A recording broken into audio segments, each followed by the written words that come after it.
Hello everybody and welcome back to NCAA 2004 in the Alabama Crimson Tide Dynasty mode. And we are continuing on in year number 17, our final season. And we've got some scores to look out here as Louisville has done the impossible and upset Nebraska, as well as Oklahoma beating Indiana. So Indiana already suffering 2 losses early to start the year, but Oklahoma surging themselves up into the top 10, hopefully maybe within the next couple of weeks. So not sure how many implications on the early year stuff those two games have, but they are big ranked matchups here in which Nebraska suffers an early defeat from Louisville, who's really kind of thrusted themselves into the Conference USA picture in the most recent last 3 or 4 seasons alongside Southern Miss. And, of course, TCU has not lost a game in like 3 seasons. So the Conference USA race is starting to produce really kind of the pride of the mid-majors in this era of college football, in this time here, beating one of the big classes of the Big 12. So very interesting turnover. But now moving to out of all those other conferences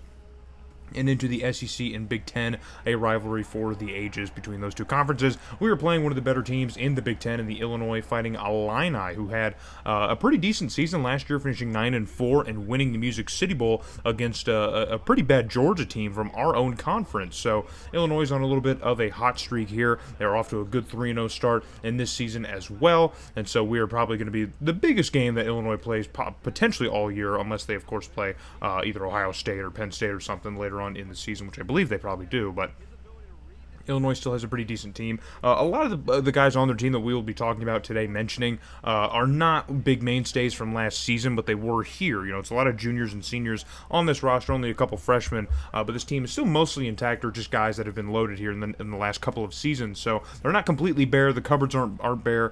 This Illinois team can still probably, fight us a little bit and give us a bit of a run for our money here. But Bishop's wasting absolutely zero time finding a receiver downfield for a major pickup, and that is going to completely flip the field already just to start this game off, as I believe it was Reeves who he hit through the air. We'll watch this one again. Here's Bishop. Yeah, just laying this one up here.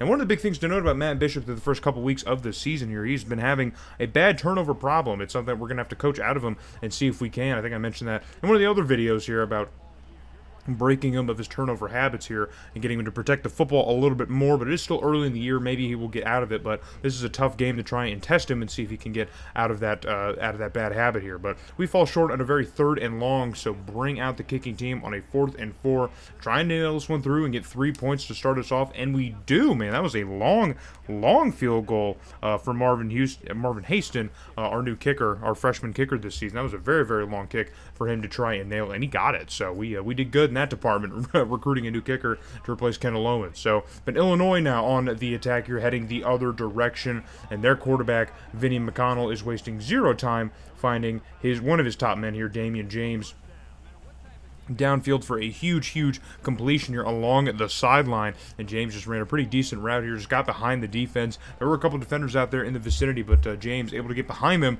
and get a huge pickup through the air, and now Illinois' offense now with a huge opportunity across midfield. So McConnell takes the snap, steps up and throws as he takes a step forward, and somehow finds an open Illini receiver here, even though there's just a mess of players and defenders in the middle of the field still. But that was 3rd down, so now bring up 4th and 2, and Illinois is going to keep the offense on the field. That option play completely breaks down, and McConnell's still able to find some open room right up front as he goes just directly north to get a 1st down for Illinois to continue this drive. So that play looked like it was going absolutely nowhere, but still, somehow McConnell turned it into something. But on another 3rd and 4, again, he's going to find James to the air, this time in the middle of the field, a dangerous place to go with the football, but McConnell able to find an open throwing lane to get this one to Damian James once again for another 1st down. But now it's 1st and goal inside the 10.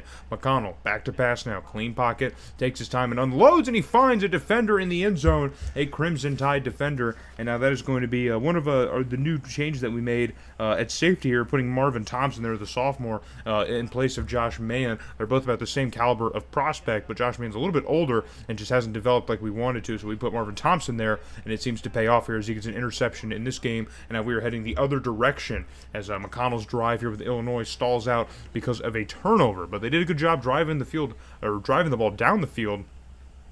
So now your Crimson Tide's going to have to lock in here and see if we can't push the momentum the other direction here, as we only have the 3 points late in this first quarter heading the other way. So Bishop now, pressure's coming off of the edge, but he gets rid of it in time, and that pass is completed here, just mere seconds away from getting absolutely plastered by a big Illinois defender as he finds Reeves again for another big pickup. So fast forward to a 2nd and 7 now.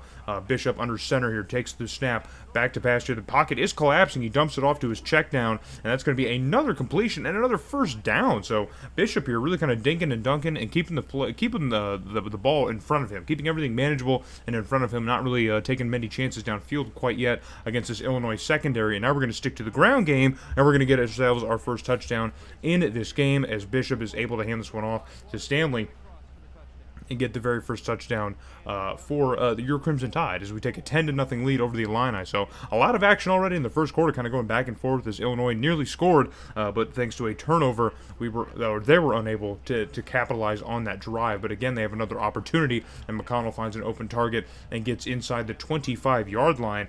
And again, that's going to be Dimitri Golden, the top receiver here for Illinois, the junior, who he hits again. So it's between those two receivers that McConnell really loves, and that time he drops it into a bucket here, surrounded by 3 defenders, I think. Jeez, I think so. That was Marquez Sullivan, the tight end, and he's a freshman too, and he was completely surrounded by Crimson Tide defenders, but somehow McConnell drops that one in the bucket, and now they're going to go with the fullback dive here to Norman Blanton.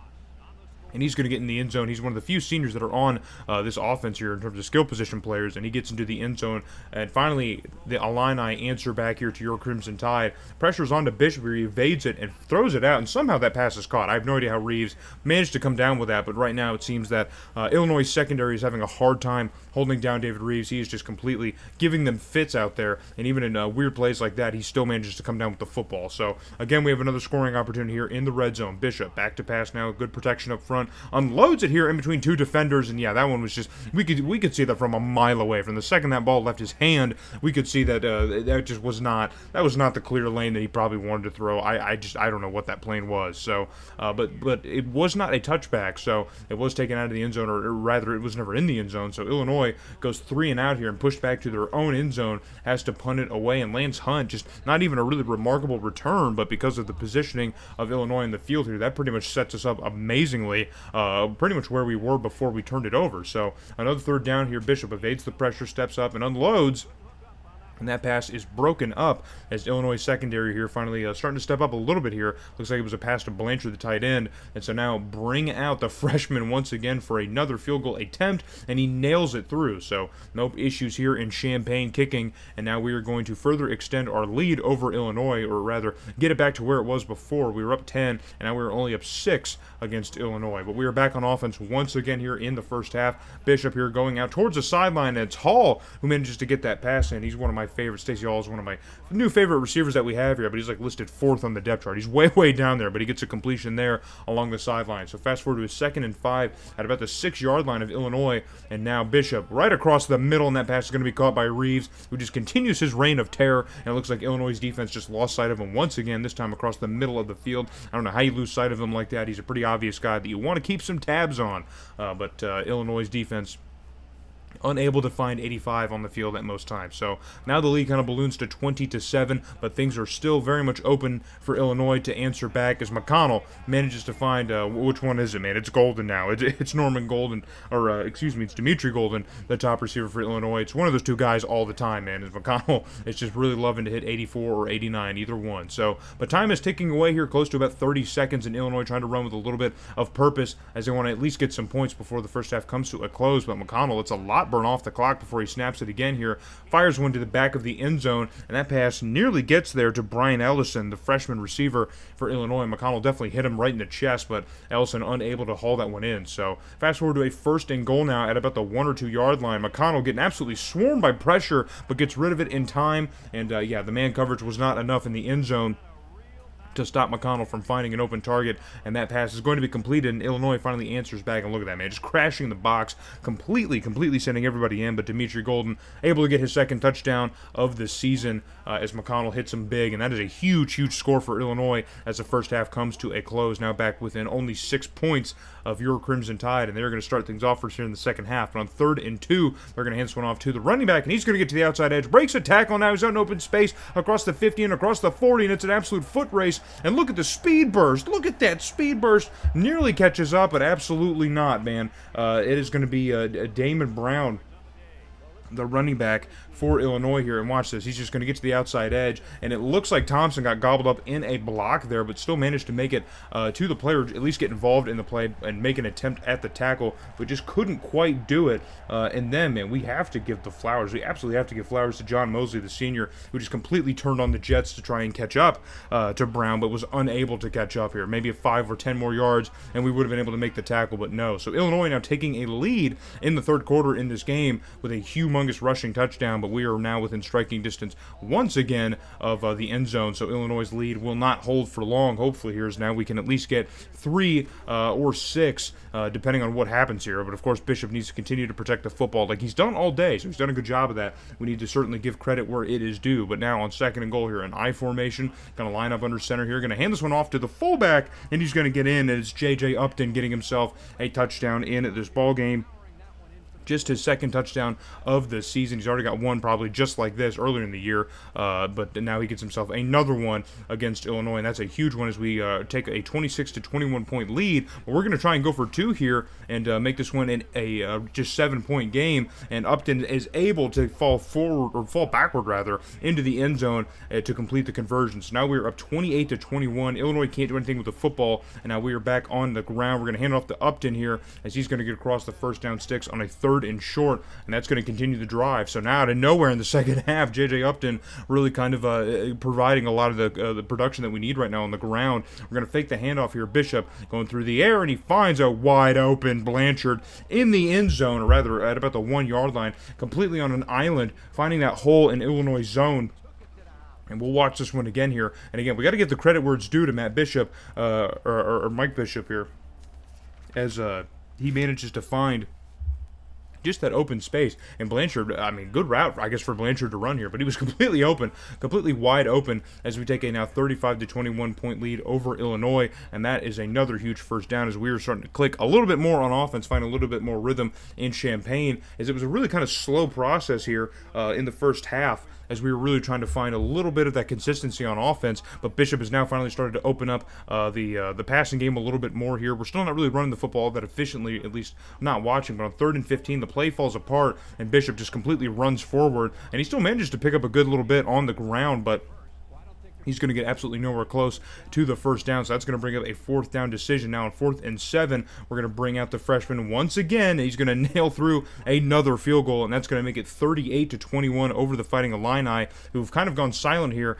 in the second half, the third quarter, after just a couple of opportunities on offense. Nothing really happened for them, but now we're here just under 5 minutes left to go in the game. Bishop and the boys back on offense here, airing this one out down the sideline. That pass is going to be caught by Reeves for his second touchdown of the game, and again, man, Illinois secondary just has absolutely zero answer for David Reeves. I mean, they do for the rest of our receiving corps, but for some reason, David Reeves is just a guy that they cannot seem to contain. They do not have the talent in their secondary, and that was a beautiful, beautiful catch. And now we've completely opened up this game here, 45-21. But Illinois will not take that one lying down here, and they're going to go with Brown on the ground once again, and he's going to completely get out in open space, and he is absolutely gone, man. And this is one of the strengths of the Big Ten, just being able to run the football efficiently, getting good protection up front to do just that, just set up the run game. And we've seen, obviously the flashes of the 2 big run plays that Brown has had in this game here, but it has not been a huge thorn in our side. McConnell's actually been pretty efficient passing the ball,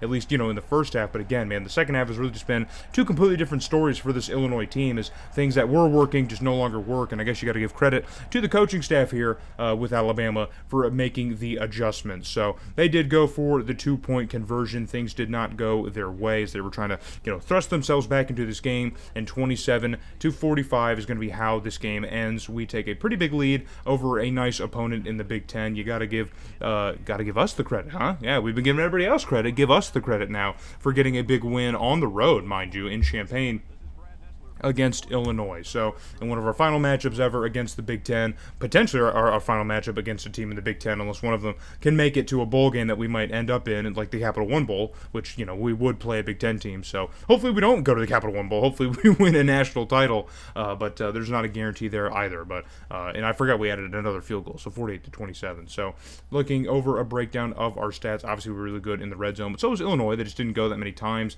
McConnell ended up throwing a few picks. He ended up having, not the best of games here, and he has only thrown, or actually that's been a kind of an issue for him as well. Him and Bishop kind of have that in common. He's got over 700 yards and a 5-4 touchdown INT split, whereas Bishop entered into this game with just over 400 yards and a 6-4 split. So obviously that's going to change quite a bit now after this game for both quarterbacks, but that is a problem that Illinois has also had throwing the football. So they probably need to rely a little bit more on the run game, since it seems to be working at least pretty well for the Illinois offense. I would say that it is certainly a little bit more functional or better here, but Thompson ended up getting 2 interceptions in this game too. So maybe that is the big change that we made at strong safety. That's what we need to acknowledge. So moving right on ahead here, no other games to kind of look at throughout the last week, but we are going to move right on ahead into our game against Arkansas. So we were getting pretty close to breaking our win streak for total wins at the program, but either way, we were going to be putting that to the test against the Razorbacks once again, who are ranked 14th